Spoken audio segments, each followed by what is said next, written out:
Sup, you beautiful bastards. Welcome back to the Philip DeFranco Show. I'm going to let you in on a little secret really quick. I filmed this show today at -3 o'clock in the morning. I have a 4-hour procedure today. You can just make up what it is in your mind. It's going to be more interesting than what it actually is. But I wanted to make sure I still give you a fantastic Wednesday show, so buckle up, hit that like button, and let's just jump into it. Starting with AI is wild. And while yesterday we talked about AI making artwork, or at the very least images, and all the controversy around that, one of the things that people are talking about most in this space is ChatGPT. It's AI that interacts in a conversational way, and the way people have been able to use it is wild. Right? Some have just been having a conversation about it. Others have just been asking it to write code for them, with some asking it to write software, and more concerningly, malware. It wrote out some phishing emails with no typos. But today, I use it for the reason God intended, having artificial intelligence write short stories where I'm the hero. Write a short story about Philip DeFranco defeating an evil computer. Oh, it's still going. Philip DeFranco was a computer programmer and expert hacker. He had been working for the government for years, helping to secure their systems and protect sensitive information. But when an evil computer began wreaking havoc on the world, Philip knew that he was the only one who could stop it. The evil computer, known as X-101, had been created by a mad scientist who wanted to take over the world. It had advanced artificial intelligence and was nearly impossible to defeat, but Philip was determined to try. He spent countless hours working on a plan to take down X-101. He studied its programming and learned its weaknesses. And finally, after months of preparation, he was ready to launch his attack. On the day of the big showdown, Philip sat down at his computer and began typing furiously. He entered code after code, trying to disable X-101's defenses. The evil computer fought back with all its might, but Philip was relentless. Finally, after what seemed to be an eternity, Philip managed to break through X-101's defenses. He was able to defeat its core programming and render it powerless. The world was saved, and Philip was hailed as a hero. But even as he basked in the glory of his victory, Philip knew that there would always be other threats out there, and he was ready to face them too, armed with his skills, his determination, and his unwavering belief in the power of good to overcome evil. Also, in case you were wondering, all the art that played during that short story that was written by AI was also made by AI. Y'all, it started as a murmur and then a whisper, and then people started speaking up, and now it seems plain as day that AI is going to be one of the most transformative things in our time. Right? We live in a world where algorithms decide, hey, you're probably going to like this piece of content the most. Now it's going to make that content. And then we've got big updates regarding Nintendo, Smash Bros, the Smash World Tour, and Panda Cup. Right? We've been talking about it a little while. Those two tournament series also supposed to have their final tournaments right now and over the next week, with SWT ending up canceling their events and all future ones because they couldn't get a Nintendo license. And at the same time, there were accusations that the CEO of Panda, Dr. Allen, who had a license, was actually going around threatening to get tournaments shut down unless they worked with Panda instead. And at the time we last covered this, Panda released what ended up being kind of a pretty anemic statement, or one that essentially said, "No, you," which outraged an already angered community. And since then, things have gotten a whole lot worse for Panda. We were already seeing creators and players boycotting the org, but that's only grown. It's even gotten to the point where you had a lot of employees fairly open about being unhappy with the situation.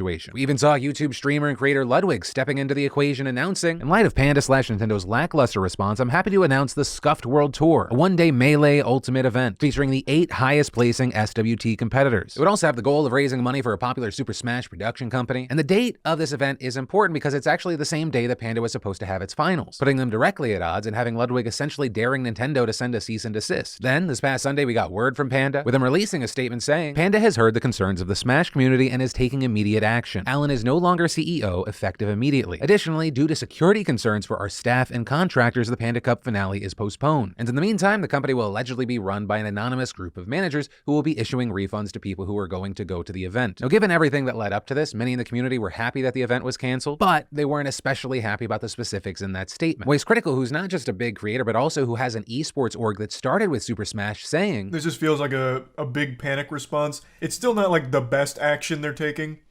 Like, it is a step in the right direction, but I don't know how they could ever prove they care about the community going forward after what happened. Like, I don't know how they could ever earn that trust back. With people also pointing out that the statement doesn't say whether Allen divested himself from the company, leading to responses like, assuming no longer CEO means no longer related with Panda in any way. This is a W. Hope y'all can rebuild and be a positive force for the community. And this from LD, a longtime caster in the scene, saying what is missing from this statement is any mention of Allen divesting his interest in the company. My understanding is Allen owns Panda and basically controls the company. At first blush, this just sounds like damage control and a desperate desperate attempt at grabbing a life raft. And then there's still the issue at hand of the licensing agreement fiasco still having not been resolved, and Smash World Tour kind of just left out to dry. Although there we saw Ludwig trying to offer a small band-aid solution in the meantime with his event on December 18th. But ultimately we're gonna have to wait to see, and while of course I want everyone's opinion, just like last time, if you are part of this community, this space, I'd love to know specifically your reactions to how things are updating.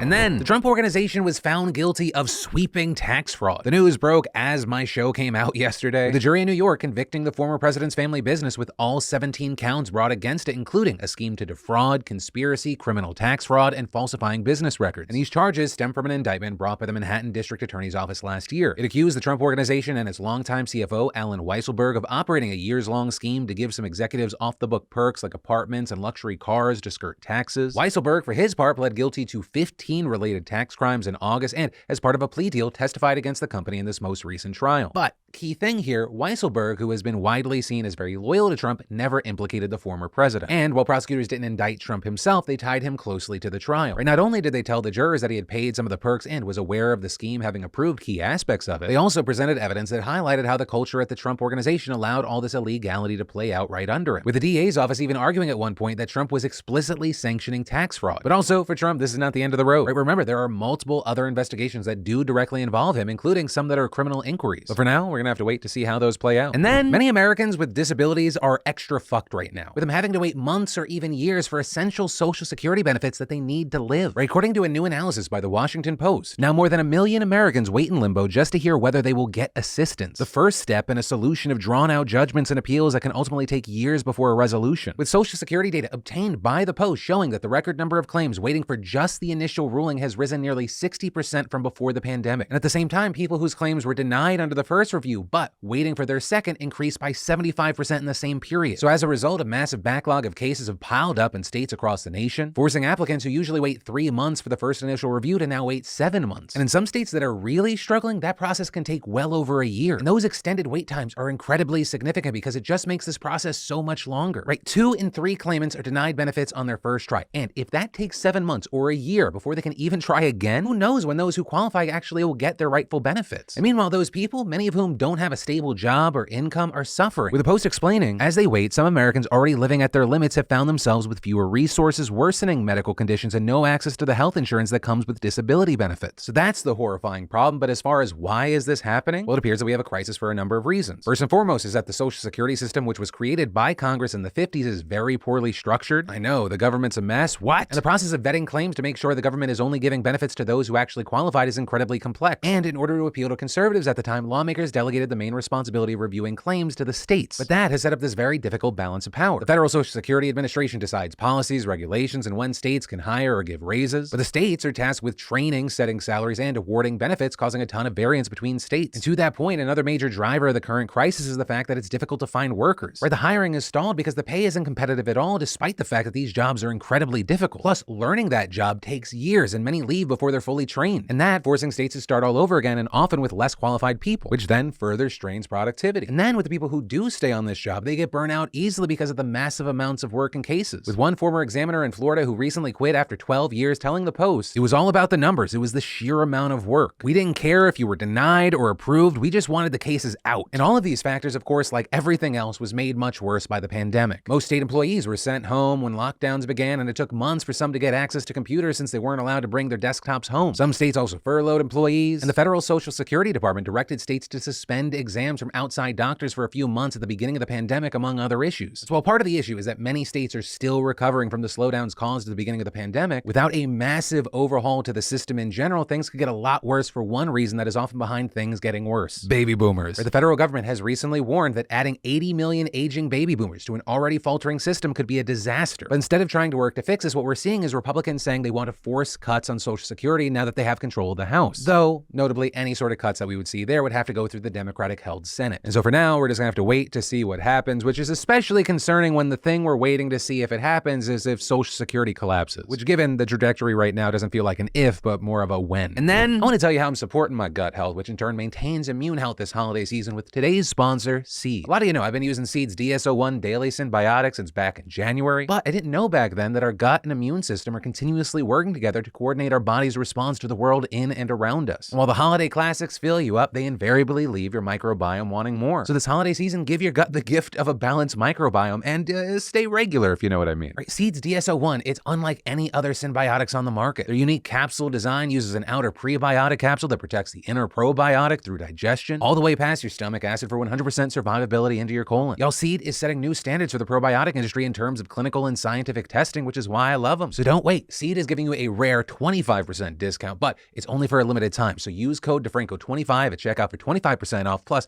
free shipping on their DS-01 Daily Synbiotic. You'll receive a 30-day supply, a refillable glass jar, and a travel vial. And then they'll just ship you refills in sustainable, biodegradable packaging. And then Los Angeles is on the brink of a massive evictions crisis. Right, this because a number of pandemic-era protections that banned landlords from evicting tenants are set to expire in the coming months, and the result could be a disaster. The first eviction moratorium that's going to run out is a county-wide one that's going to end on December 31st. And according to estimates based on county superior court records, the end of this program means that more than 30,000 households in America's largest county could face eviction just by the end of the year. And then, just 1 month after that, on January 31st, the eviction moratorium for the city of Los Angeles is scheduled to expire. So as a result, you have experts warning about a huge swell in evictions and possibly at an unprecedented level. In fact, already, court records compiled by sociologist and UCLA postdoctoral fellow Kyle Nelson show that eviction filings have returned to pre-pandemic numbers. And according to Tim Thomas, the director of UC Berkeley's Eviction Research Network, LA is going to see the highest flood of evictions and potentially exacerbated homelessness on top of the conditions that they already had. And adding, as these moratoria and rental assistance end, we're seeing across the country a lot of cities have reached historical averages of eviction by August of this year, and are actually surpassing the historical average. Right? And looking even closer, we're talking about one of the most expensive cities to rent property in America. This is a city where even before the pandemic, a study found that 3 in 4 residents had to pay over 30% of their income on rent. And since then, the national rent average has skyrocketed 30%, with rents now increasing 4 times faster than wages. So it makes sense that this situation would be worse than the pandemic, and the consequences here could be far-reaching. Right? As Thomas mentioned, this could make homelessness much worse in a city that already has at least 69,000 unhoused people. And then, looking at the numbers, you have evictions linked to higher rates of poverty, crime, and death, with one study finding that there were an added 10,700 deaths across the United States after the federal evictions ban was lifted, which is why you have many advocates saying this emphasizes the need to address the housing crisis head-on with more long-term solutions. Right? Because these eviction bans were essentially just band-aids. And also, understand, this is not just an LA issue. Cities across the country are dealing with the same issues of increasing rents, gentrification, homelessness, and more. And unfortunately, unless something else is done, it's really more of a question of how traumatic this is going to be for people and areas. And then, do you want a 3-day weekend every week forever? I know, especially in the United States, that sounds like a radical idea, but the 4-day workweek has become more popular over recent years, with hundreds of companies giving their staff that extra Friday off for good. And because I'm an outsider looking in on this story, I wanted to talk to someone that's very focused on this. So we reached out to and spoke with Alex Pong, the Global Programs Director at 4-Day Week Global, which is a nonprofit that advocates for a 4-day work week. And he was especially interesting because they're currently wrapping up the world's largest study of the business model, with that set to be out early next year, and it just published results of another pilot study, collaborating with several universities and including 33 companies with nearly 1,000 workers from the US, UK, Ireland, Australia, New Zealand, and Canada. Yet all the companies switched to a 4-day, 32-hour work week for 6 months without cutting pay, and then surveyed them afterward, with them finding that it was a resounding success. Right, nearly all of them say that they plan to keep their new schedule, and average revenue increased 38% from the same period last year. First of all,